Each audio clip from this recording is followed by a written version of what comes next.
Kenapa FIFA tolak rayuan FAM? Apa sebenarnya terkandung dalam muka surat 63 laporan FIFA yang kini jadi topik panas seluruh Malaysia? Hari ini saya bongkarkan semua secara jelas, ringkas dan tanpa sembunyi. Apa itu muka surat 63?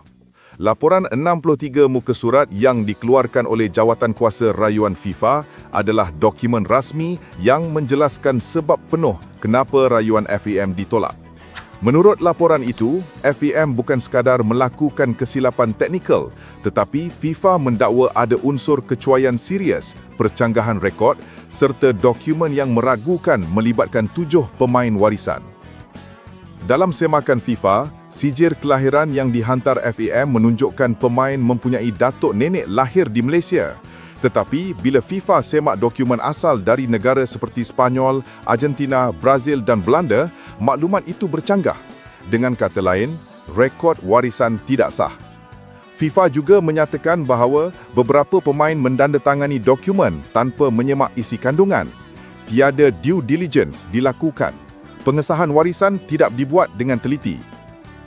FIFA menilai situasi ini memberi Malaysia undue sporting gain, kelebihan sukan yang tidak wajar sebab pemain itu mungkin tidak layak dari awal.